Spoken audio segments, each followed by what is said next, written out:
Boss, morning. Morning, boss. Nakakalaksa.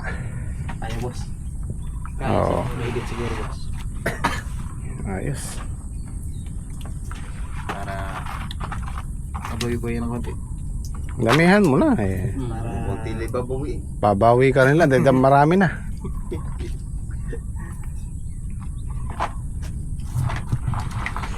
Ayos yung ulan, ano, Trek? Sakto yung Sakto yung pataba, hindi na ano. Hindi umagos.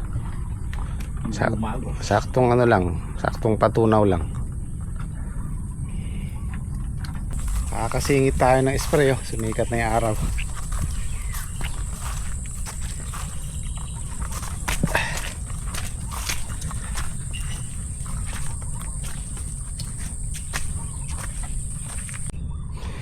Ito na yung binubod natin pataba kahapon. Sakto lang yung ulan.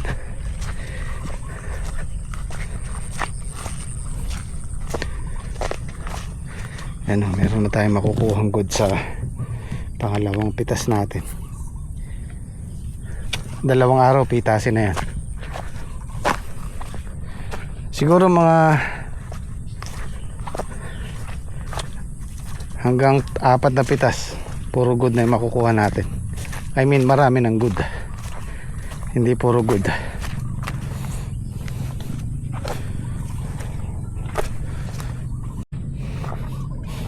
Ayan o, lumalaki na sila. Lumalaki na sila. Oh.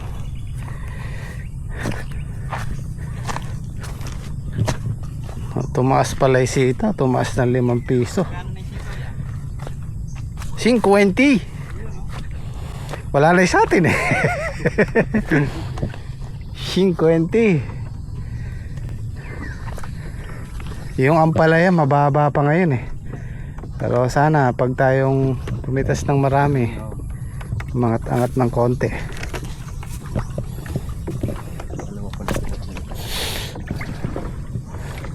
Dalawang drum na yan, Trek, no? Yan, ano yan, fungicide po yung gagamitin natin. Dahil umulan ng ilang araw, fungus ang iwasan natin dyan. Tsaka yung panghanip, Trek, yung panghanip natin, Pegasus yan. yan, Pegasus. Kailangan ano yung timpla ng Pegasus, tama lang, mas matabang. Mainit po ang Pegasus, nanununog ng dahon. Ang ganda ng dahon, no? Tumalab na, Trek, yung pataba, no? Talab na yan niya. Ito nauna namin pinatabaan to eh, Kamakalawa. Ngayon, no? Ganda ng dahon. Oh, ganda-ganda mga idol. Oh.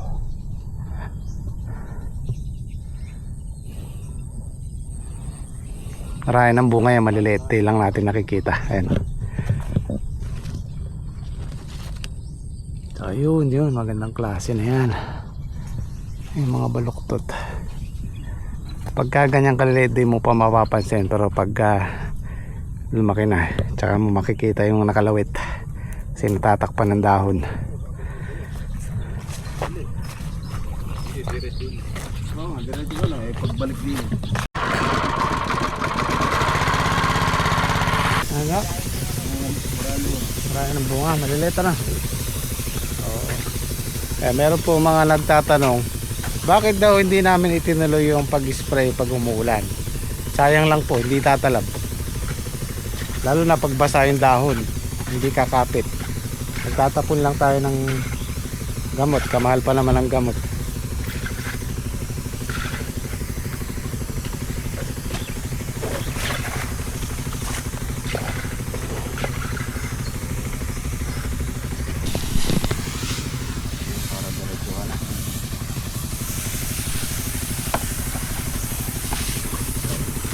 So ngayon ang spray natin one side lang. Pag kumapal na yan, kabila na.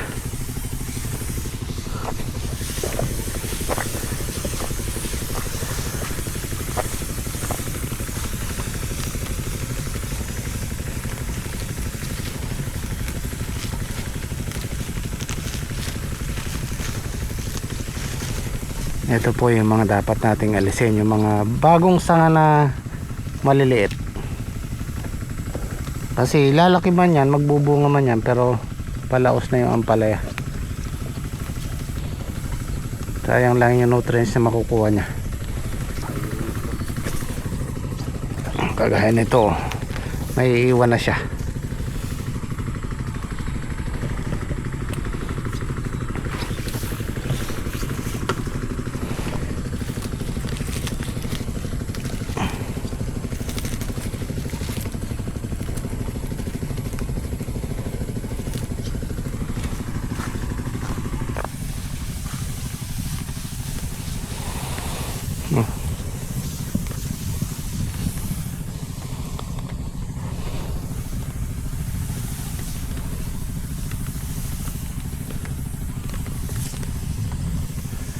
Sa gawin na to guys, marami ng bunga yan, yung kilikili na yan. Bilang tayong isang linggo maglalabasan na yan.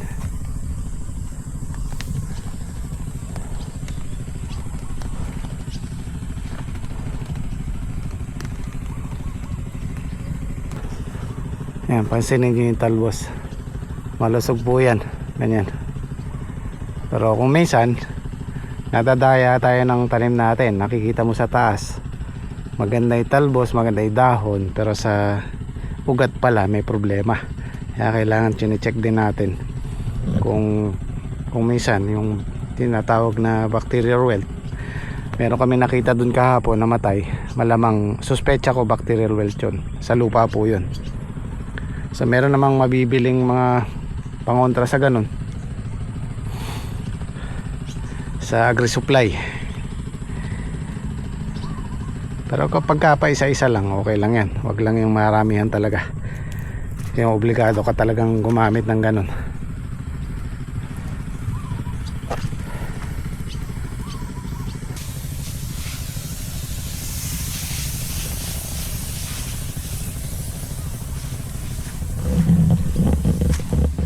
Ako guys, sa edad ko na to,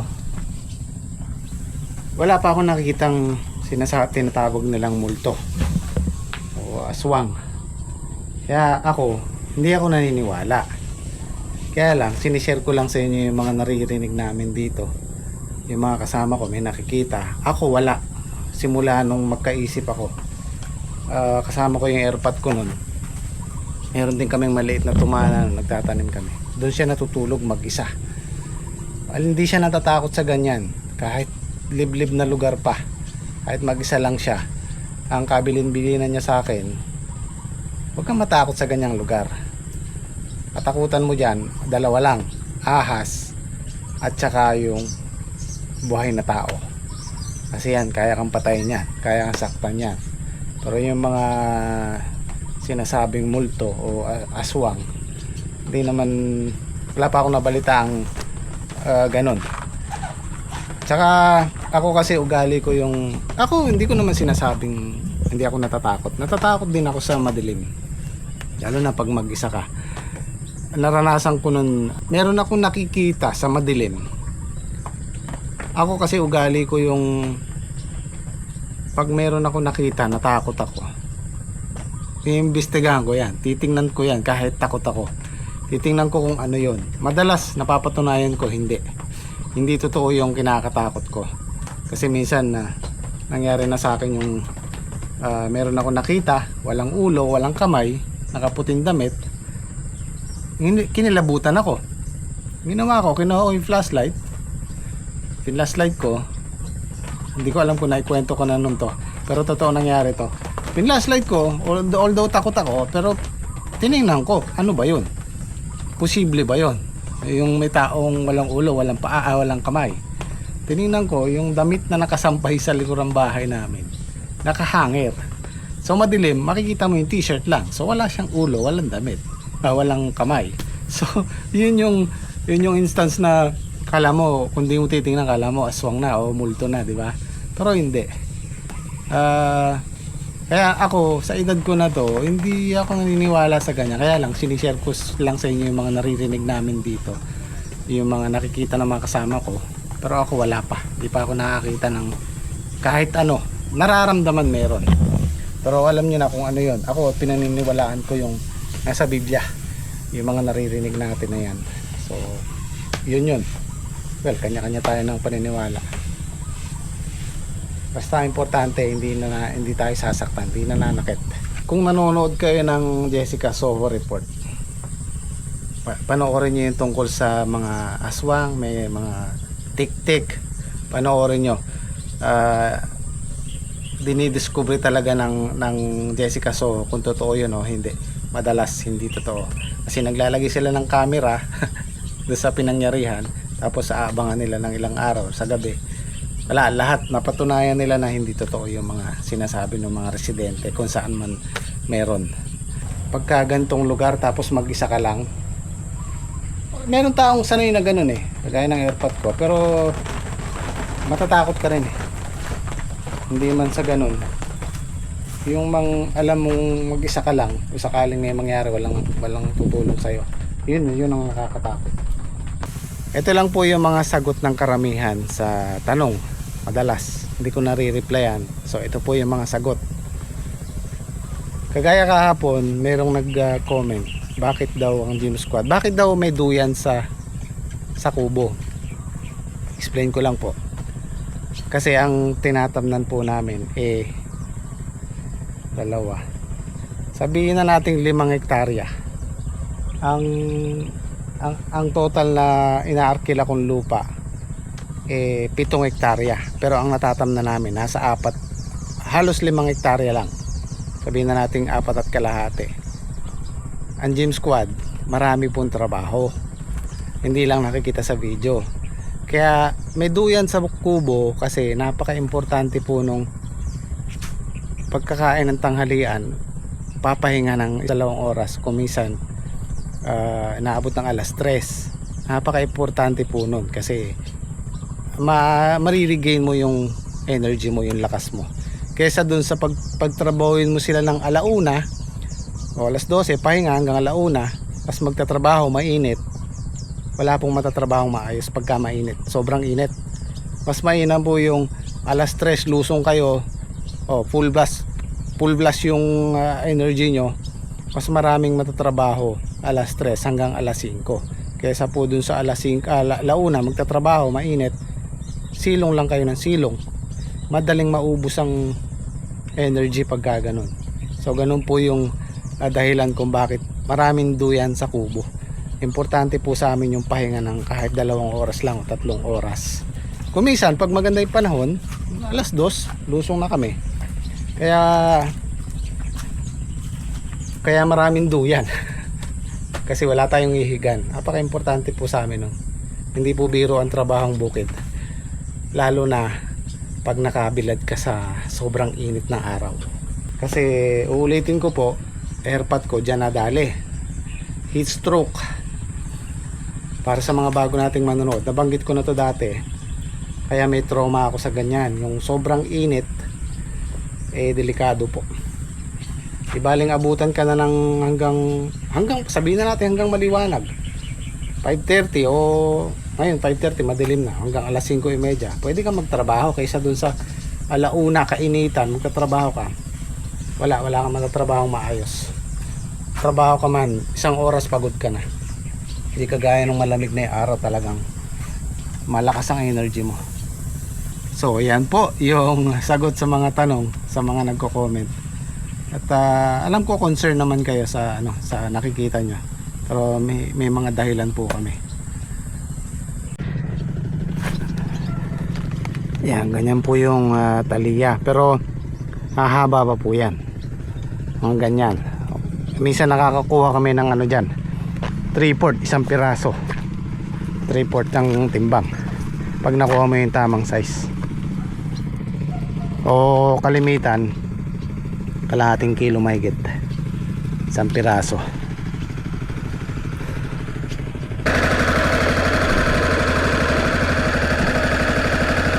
Mga kulang-kulang 2 drum na yung gagamitin natin. Susunod na yan, 3 drum pag makapal na, nasa taas na. 3, 4 na drum.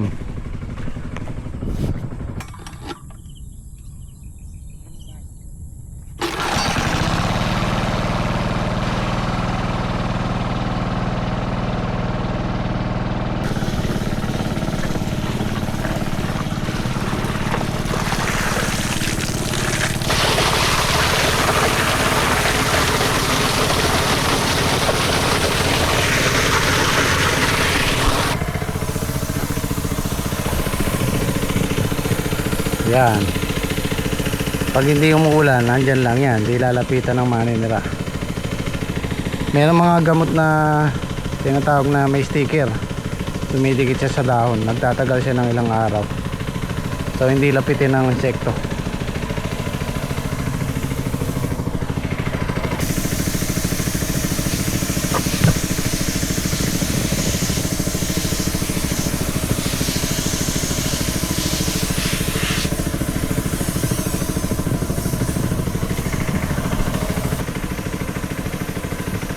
Yung insekto niya. Opo. Ayan o. Pagpagpungan niya.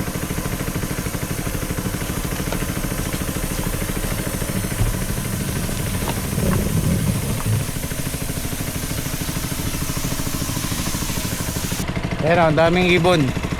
Nakakakuha sila ng ano yan, insekto. Pero yun yan o, imagine nyo yan.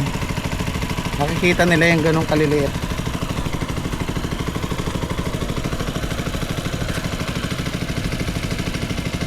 Sila yung kumakain yan.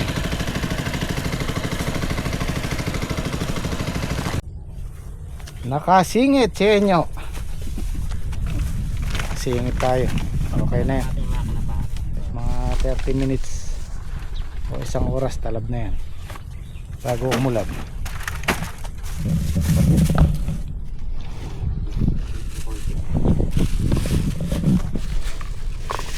Live pare, dito na lang namin. Para pang kalamang.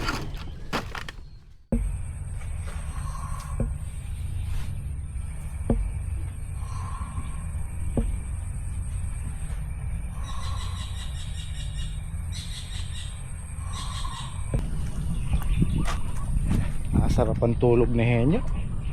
Natagay daw siya kagabi eh. So ginagayak na namin to. Binubungkal na namin yung pagtatamnan ng sitaw. Pero palilipasin muna natin yung paparating na bagyo, si Uwan. Malakas daw yun. Parang sana hindi na. Central Luzon yata ang tama. Sana lumihis. So palilipasin natin to. Siguro next week na tayo magtatanim. Ginagayak lang namin para pag maganda na yung panahon pwede nang itanim. At yung plano ng gym squad dito, pinapahiram ko sa kanila to, mukhang di nila itutuloy. So ako magtatanim dito, ako mamumuhunan. Medyo nabibigatan daw sila sa puhunan sa balag. Babalagan ko to kahit maliit lang. At kasi yung sitaw na tatamnan namin 10 tudling doon, tapos kukuha pa ako ng 5 dito. Kasi ito hindi na pwede, silong na yan. Mapapansin nyo, maghapon silong yan. So bibigay ko sa gym squad yung 4, itong 5 tudling na to. Simula dito. Tatamnan nila ng sili ata. Sili, pwede yan, kahit silong ng konti. So ito, siguro babalagan ko rin to, kahit maliit lang. Paningit ba? Nakasakali. Abangan nyo po, maganda yung plano ko rito. Kung matutuloy, sana matuloy. Kakaibang balag yung gagawin ko rito. Para na-amaze ako pag nakikita ko yung balag na yun sa ibang bansa. Ang gandang tingnan. Isang ano lang yung bunga. Isang spot lang siya. Nakalawit lahat sa gitna. So pag natuyo-tuyo, kakararuhin namin to. Saka, siguro by December o bago matapos itong buwan na to, babalagan ko na to.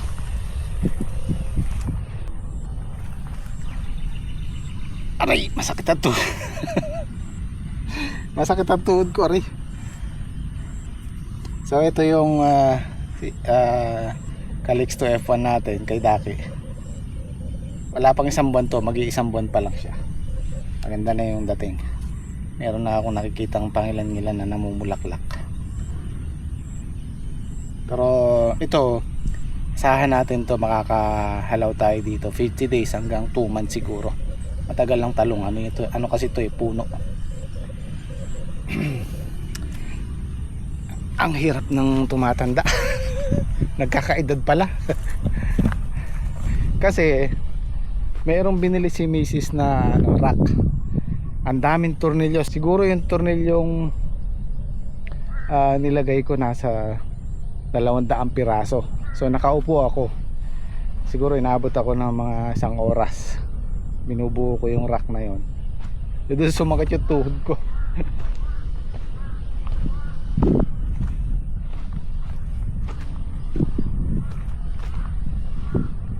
Ganda na nila, no?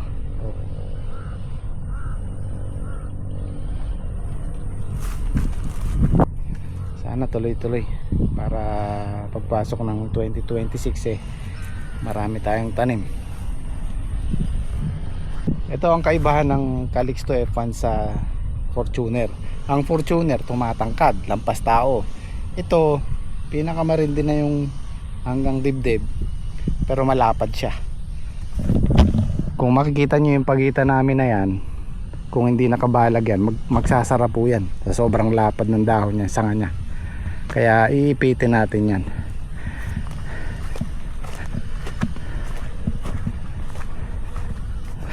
Ayan o, bulaklak na yan eh. Oh.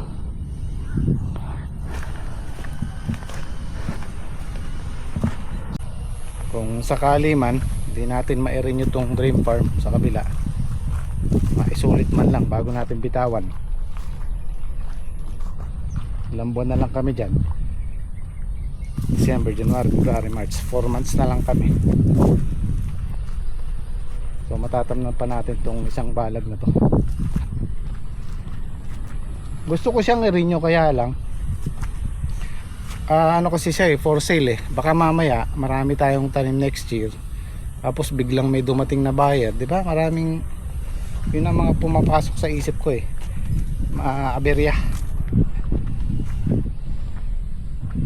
Well, nasa usapan naman namin ng may-ari, pag nabenta tatapusin namin yung tanim namin, di ba? Pero mainam na yung sigurado. Hindi pa pala nalilinis tong gawing dulo o aray.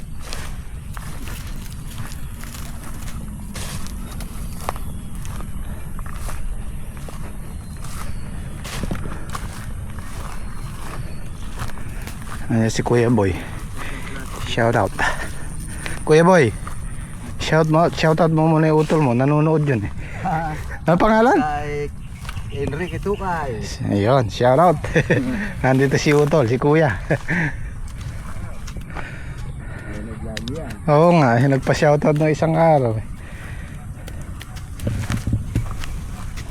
Ganda sana ng itanim trek, no? Basa eh. Kung walang bagyo yan, pwede May bagyo kasi. bagyo Tayo, mamaya matulo ba ng ulan-ulan? Oo. mababa kasi yung lugar. Palipasin na natin. Ay, kung kakita palipasin mo, tumata sana yung lugar. Wala sana ang problema. So dito guys, isang pitas na lang, maninimot na lang kami, tapos bubunutin na namin, gagayak na rin namin sa talong. Kasi dito sa farm 2 meron pa tayong 8 buwan. So sa 8 buwan na yon, sulit na yung talong. Para ano natin, pagkapitas namin bukas, bubunutin na yun, tas linis, gayak ulit. Ma-order ng ito, mga nasa 23 lang mga na Calixto. Kasi siyam lang natudling to eh. Kay Daki 10 siyam yun eh. Siyam 10. 25 tray. Ito papasok siguro yung 20. So bukas naman po ulit. Maninimot tayo. Ayun, meron pa namang patola. So I guess bukas naman po ulit. Maraming salamat. Kita-kits. Side-jet.